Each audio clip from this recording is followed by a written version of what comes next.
네, 안녕하세요. 경제견 정독계입니다. 네, 오늘 국내 증시는 분봉상으로 보면 엄청나게 흔들었지만 결국 시가와 종가는 큰 차이 없는 보합권으로 마감되었습니다.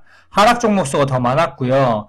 지수 변동성이 큰 시장이고 여전히 차별화 장세가 지속되고 있습니다. 국내 증시 시황 보기 전에 전일 미증시 시황 간단하게 볼게요. 3대 지수 모두 하락 출발했지만 장중 낙폭을 대부분 만회하면서 약 보합권으로 마무리했습니다. 생산자 물가지수 PPI와 소매 판매 지수가 예상치를 하회했지만 스위스 2대은행 크레디트 스위스 주가가 30% 이상 폭락하면서 미증시를 끌어내렸는데요. 자, 관련 뉴스 한번 보실게요. 크레디트 스위스가 한때 30% 이상 장중에 폭락을 했고 유럽 증시가 휘청거렸습니다. 이렇게 폭락했던 이유는 CS의 최대 투자자인 사우디 국립은행이 추가적인 재정 지원을 하지 않겠다는 소식에 폭락을 했는데요. 미국 실리콘밸리 은행 파산 사태로 인한 불안 심리가 유럽에도 영향을 끼쳤다는 심리가 형성이 되면서 폭락을 했고요. 하지만 장 막판에 스위스 중앙은행이 CS에 대한 지원 방침을 밝히면서 그나마 낙폭을 축소했었어요. 그리고 오늘 한국 증시 장중에 스위스 중앙은행이 560억 달러 규모를 지원한다고 속보가 났어요. 그래서 이 이슈는 오늘 미증시에서는 악재 소멸로 진행될 것 같습니다. 자, 뉴스 보신 김에 하나 더 보시면 골드만삭스가 미 성장률 전망치를 0.3%를 하향해서 1.2%로 조정했습니다. 이렇게 전망치를 하향한 이유는 뭐냐면 중소형 은행들이 파산을 하고 자금 인출 사태로 인해서 은행 대출 기준 강화가 되고 또한 거기에 따라서 중소기업들이 대출 받기가 힘들어졌어요. 그러면서 실물 경제가 위축되고 수요가 위축될 테니 경기 침체 우려가 커졌기 때문에 골드만삭스가 미 성장률 전망치를 0.3% 하향해서 1.2%로 전망을 했습니다. 네, 다시 차트를 돌아와서 3대 지수 보시면 다우는 0.87% 하락 마감, 나스닥은 0.05% 상승 마감, S&P 500은 0.7% 하락 마감했습니다. S&P 500 맵을 보시면 경기 침체 우려에 따라서 에너지 섹터들이 많이 하락을 했고 그리고 은행 관련된 섹터들도 많이 하락을 했습니다. S&P 500 추세선 그어놓은 걸 한번 볼게요. S&P 500 추세선 맵 그어놓은 걸 보면 일봉상에서 어제 좀 회복하나 싶었더니 아직 회복하지 못했어요. 하지만 오늘 크레디트 스위스 은행에 대한 악재가 해소됐기 때문에 다시 상승하면서 추세선 위로 올라와 줬으면 좋겠네요. 주봉을 보시면 어제 제가 자기 전에 추세선 위로 올라왔었어요. 그래서 다행이다 생각했는데 종가는 살짝 내려가 있습니다. 하지만 이 역시 주봉도 오늘 회복해 줄 거라고 보여집니다. 자, 다음 생산자 물가지수 한번 보시면 생산자 물가지수가 전월 대비 마이너스 0.1%로 예상치를 크게 하회했고요. 전년 대비 역시 5.7%에서 4.6%로 아주 크게 하회를 했고요. 근원 생산자 물가지수를 한번 보시면 전월 대비 0.1에서 실제 0.0% 그리고 전년 대비 5%에서 4.4%로 모두 다 예상치를 하회했습니다. 생산자 물가지수가 낮게 나오면 증시에는 호재인데요. 물가 압력이 둔화되고 있다는 뜻이에요. 반대로 만약에 생산자 물가지수가 높게 나온다면 생산자가 상품과 서비스에 드는 비용이 높아졌다는 뜻이므로 그 높아진 비용이 소비자에게 전가돼서 물가 상승을 초래하게 되거든요. 즉 생산자 물가지수 PPI는 소비자 물가지수 CPI의 선행지표가 됩니다. 그렇기 때문에 향후 나올 CPI도 점점 좋아질 거라는 걸 예상할 수 있겠죠. 자, 그리고 소매 판매 한번 보시면 소매 판매 역시 전월 3.2%에서 마이너스 0.4%로 엄청나게 크게 하회했습니다. 전년 대비는 7.68%에서 5.39%로 엄청나게 하락을 했고 근원 소매 판매 지수도 2.4%에서 마이너스 0.1%로 대폭 하회했습니다. 즉 소비자의 지출이 크게 줄었다는 거고 미국 실물 경제도 그렇게 튼튼하지 않다는 거예요. 경기 침체 우려가 가중된과 동시에 향후 인플레이션 기조 완화가 될 지표가 될 수 있겠네요.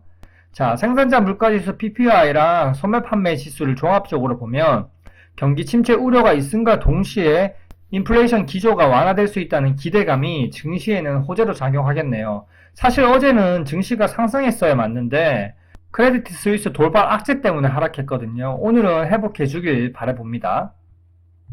자, 오늘 또 파월의 고심은 깊어집니다. 연준이 고심이 더 깊어질 것 같고요. 실리콘밸리 은행 파산에 이어서 스위스 2대 은행 크레디트 스위스도 흔들렸고, 중소형주 은행에 이어서 이제 대형주 은행 파산까지 이어지는 게 아니냐는 우려가 나오고 있고요. 금융 시스템 붕괴를 우려해서 동결해야 되냐, 아니면 25p를 인상해야 되냐, 금리 인하는 또 언제 해야 되냐, 이런 거에 대한 고민이 상당히 클 것 같습니다. 작년 내내 빅스텝, 자이언트 스텝을 밟으면서 급격한 금리 인상이 이제 부작용이 슬슬 나오고 있습니다. 그리고 미국 의원들도 이때를 맞춰서 연준이 잘못하고 있다, 파월이 잘못하고 있다고 얘기를 하고 있고요. 아마 이 기세를 간다면 하반기쯤에는 금리 인하를 하지 않을까 싶습니다. 자, 패드워치 바로 보실게요. 패드워치 보시면 은행 리스크에 따라서 금리 동결 가능성이 거의 30%로 육박하고 있습니다.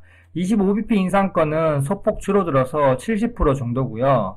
현재는 블랙아웃 기간이라서 연준 의원들이 브리핑을 할 수는 없지만 동결과 그리고 25bp 인상안에 대해서는 3월 22일 전까지는 지속적으로 변동성이 나올 것 같습니다. 여기서 가장 중요한 거는 빅스텝의 가능성이 아예 사라졌다. 이게 가장 주목할 만한 모습이겠네요. 네, 국제 유가 한번 보실게요. 국제 유가를 보시면 국제 유가도 어제 박스권 하단을 깨고 내려오는 폭락이 일어났습니다. 아주 긍정적이고요. 금융 리스크 그리고 은행권 부진이 경기 침체 또는 악화로 이어질 수 있다는 우려에 폭락을 했고 지금 배럴당 70달러 이하까지 내려갔습니다. 네, 여기서 70달러 이상까지 다시 안 올라왔으면 좋겠네요. 달러 인덱스를 보시면 달러 인덱스가 좀 소폭 하락을 했는데 아직 확 죽지는 않았어요.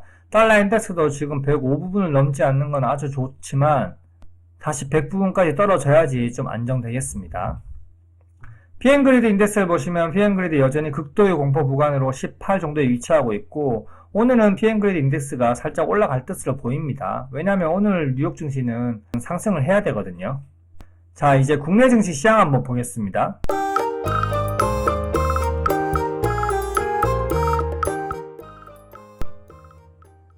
네, 국내 증시 시장 한번 보시면 국내 증시는 오늘 거의 움직이지 않았습니다. 근데 분봉상으로 보면 엄청난 변동성이 있었거든요. 하지만 종합적으로 움직이지 않았고 코스피 종합 0.08% 하락 마감, 코스닥 0.1% 상승 마감했습니다. 오늘 좀 안 좋은 건 뭐냐면 코스닥에서 양 메이저 세력들이 쌍끌이 팔았다는 겁니다. 코스피에서는 그렇게 매도세가 세지 않았는데 코스닥은 여전히 되게 많이 팔고 있습니다. 그리고 원달러 환율이 1313원으로 9원 상승해서 또 마감을 했고요. 원달러 환율이 지금 계속 발목을 잡고 있고 신용장구도 한번 보실게요. 신용장구도 되게 많이 발목을 잡고 있는데 지금 기간 조정으로 인해서 신용장구가 18조 4천원까지 증가했다가 3월 15일 기준으로 18조 원까지 떨어졌습니다. 앞으로 기간 조정이 1주, 2주 정도만 더 있어도 17조 원까지 내려올 거고 이 신용잔고를 한두 달 정도의 기간 조정으로 16조 원까지 끌어내리는지도 지켜봐야 될 것 같습니다. 항상 국내 증시는 이래요. 신용잔고가 항상 투기의 장을 만드는 것 같습니다. 신용은 대부분 좀 안 쓰는 게 좋고 진짜 단타, 초스크래핑 하시는 분들이 아닌 이상은 안 쓰는 게 좋습니다. 자, 투자자별 매매 동향 오랜만에 자금 추이를 한번 볼게요. 올 연초부터 이때까지 자금 흐름을 한번 보면 코스피가 원래 8조 원에 육박을 했거든요. 근데 외국인들이 상당히 많이 팔았습니다. 어느새 6조 원 미친 5조 8천억 정도고요. 코스닥은 정말 많이 줄었습니다. 코스닥은 오히려 개인이 지금 계속 담고 있고요. 외국인이 8천억 그리고 1조 가까이 갔던 외국인들이 거의 반 이상을 팔아잡겠습니다. 와, 수급적으로 기관도 지금 계속 팔고 있고요. 자금 흐름상으로는 코스닥이 정말 안 좋습니다. 언제 과연 순환매가 나올지 정말 답답한 시장 장세인데요. 차트를 한번 보실게요. 오늘은 코스피 코스닥 월봉 차트를 보실게요. 왜냐하면 변동성이 지금 온탕과 렌탕을 왔다 그러듯이 그게 달하고 있기 때문에 간단하게 월봉 차트를 봐야 될 것 같습니다. 여기 지금 코스피 월봉인데요. 코스피 월봉 차트를 보시면 코스피는 10개월 이평선 자리를 지켜줬고요. 4월에는 5개월 이평선 자리를 예상해보면 한 2380포인트 한 이쯤이 될 것 같거든요. 이 뜻이 뭐냐면 3월에 더 이상 하락하지 않는다면 3월 14일자 저점 일봉을 한번 돌아가 보시면 3월 14일자 저점 여기 2448포인트 부근은 지켜줄 것으로 보이고요. 딱 지금 월봉을 보시면 1월에 나왔던 장대 양봉 딱 절반은 지지하고 올라가지고 있습니다. 여기 보시면 절반은 지지하고 지금 올라가는데 이렇게 절반을 지지하고 올라갔으면 좋겠네요. 자, 코스닥 월봉 차트 한번 볼게요. 코스닥 월봉 차트는 지금 5개월 이평선 자리가 현재 기준에서 한 743포인트 한 이쯤이거든요. 4월에 만약에 5개월 이평선 자리를 예측해보면 한 760포인트 한 이쯤이 될 것 같습니다. 760포인트 한 이쯤이 될 것 같은데, 이 뜻도 코스피와 비슷하게 3월에 더 이상 조정이 크지 않는다면 3월 14일 날 저점인 758포인트 이 부분은 지켜줄 것이라고 보여지고요. 월봉상에서도 748포인트 이 부분만 깨지 않는다면 아직까지는 괜찮고요. 하지만 현재 글로벌 금융 위기 문제가 계속 이어지고 있고 추가 하락도 지금 염두에 둬야 됩니다. 세력들의 이참에 엄청나게 흔들어 버리고 있는 것 같은데요. 지금 여기 한번 분봉 보시면 오늘 분봉이거든요. 오늘 3분봉만 해도 변동성이 엄청납니다. 이렇게 냉탕과 온탕을 왔다 가듯이 움직이면서 적은 거래량으로 국내의 미수와 신용 물량을 해소시키는 과정으로 보여집니다. 이번 금융 리스크 사태가 이렇게 끝났으면 좋겠네요. 자, 오늘 미증시 상승 하나 보고 내일 또 한번 성토를 한번 해보자고요. 네, 이상 정도깨였습니다. 구독과 좋아요, 알림 설정 부탁드립니다. 감사합니다.